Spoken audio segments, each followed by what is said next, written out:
டூடி entertainment Surya Jyothika தயாரிப்பில் பிரேம்குமார் இயக்கத்தில் கார்த்தி மற்றும் அரவிந்த் சாமி நடிக்கும் மெய்யழகன் செப்டம்பர் 27 முதல் உங்கள் அபிமான திரையரங்குகளில்.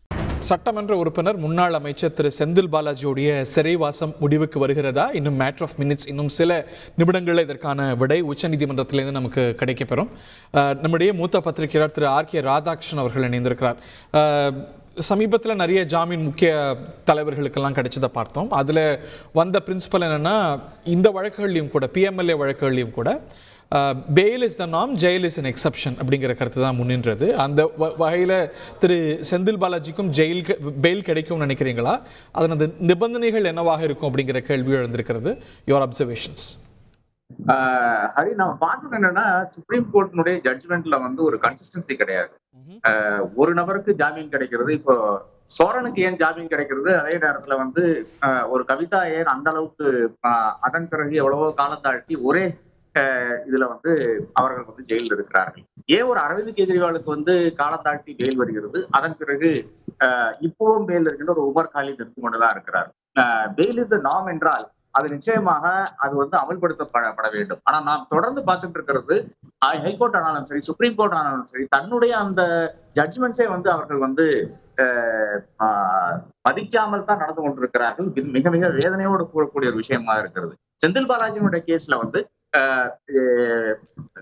cognizance is taken, charge sheet is filed, case வாதிக்கப்படுகின்ற ஒரு நிலையில் நாம் பார்த்து கொண்டிருக்கிறோம். இப்படி இருக்கும்போது அவரை ஏன் விடுவிக்க கூடாதுன்னு எனக்கு புரியவில்லை. இந்த court seize of the matter, அந்த வழக்கு அங்க ஆரம்பித்து விட்டது, அந்த கேஸ் ஆரம்பித்து விட்டது.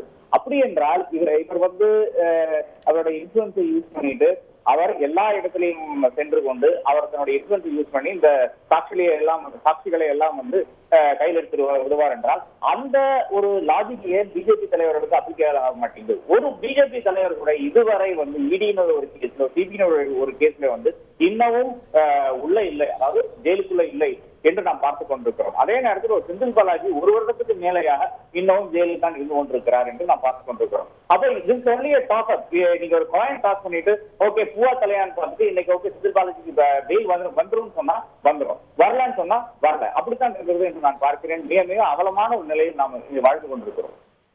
ரைட்.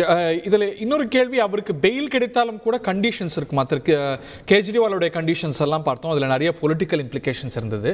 திரு செந்தில் பாலாஜிக்கு ஒருவேளை பெயில் கிடைத்தாலும் கூட do you think it can come with many conditions? Yeah, absolutely. It should come with conditions. நான் சொல்லுவேன், அவர் இந்த நகரத்துக்கு போகிறார், சென்னைக்கு வரக்கூடாதவங்க கண்டிஷன்ல இருக்கலாம், அது தவறு இல்லை என்று நான் கருதுகிறேன். ஆனால் ஏன் அவருடைய லிபர்ட்டியை இப்படி பறித்து வச்சிருக்கீங்கன்னா எனக்கு புரிய மாட்டேங்குது. ஒரு வருடம் ஆகுதா ஒரு இடிக்கு ஒரு விசாரணை நடத்த இருக்கிறது? இல்லை என்றால் அவருடைய பிரதரை இன்னமும் பிடிக்க முடியாத ஒரு அமைப்பு தானா? அது 25 இன்டெலிஜென்ஸ் ஏஜென்சிஸ் இருக்கிறது, அதுக்கப்புறம் அதை தாண்டி இருக்கின்ற எவ்வளவோ என்ஃபோர்ஸ்மெண்ட் ஏஜென்சிஸ் இருக்கிறது. இவர்களுக்கு யாருக்கும் செந்தில் பாலாஜியுடைய பிரதரை இன்னும் பிடிக்க முடியல அந்த கேள்வி முன்னால் இருக்கிறது. அப்ப அவ்வளவுதான நம்மளுடைய என்டையர் ஏஜென்சியுடைய பலம், அதாவது நேஷனல் ஏஜென்சிஸினுடைய பலம் என்பது, வீரியம் என்பது, இல்லை என்றால் அவருடைய ரீச் என்பது இவ்வளவுதான கேள்வி நிச்சயமாக வருகிறது. அப்ப இது ஏறத்தாழ இப்ப ஒரு சாதாரண ஒரு போலீஸ் ஸ்டேஷன்ல இருக்கின்ற ஒரு போலீஸ்காரர் ஒரு வீட்டுக்கு சென்று அங்க இருக்கின்ற தாயாரை பிடித்துக் கொண்டு இது போலீஸ் ஸ்டேஷன்ல உட்கார வைக்கிற மாதிரி தான், உங்க மகன் வர்ற மட்டும் நீங்க தான் இங்க இருக்கணும் என்று சொல்ல மாதிரி தான். இது ஏறத்தாழ ஒரு தண்டனை மாதிரி தான் நான் பாக்குறேன். செந்தில் பாலாஜியினுடைய வழக்கில் இடி நடந்து கொண்ட விதம், ஃபர்ஸ்ட் அவரை அந்த ஜூன் 13ஆம் தேதி நினைக்கிறேன், அவரை வீட்டுல இருந்து தூக்கி சென்ற விதம், அதாவது ஒரு ஆம்புலன்ஸ் அழைத்து செல்லவில்லை, அவருக்கு மாரடைப்பு என்று சொல்லும் போது, நெஞ்சுவலி என்று சொல்லும் போது அந்த தருணத்தில் அவரை ஒரு இன்னோவா கார்ல இழுத்து தரத்தரம் இழுத்து மேல அங்க படுத்து வச்சு தூக்கிட்டு போறாங்க.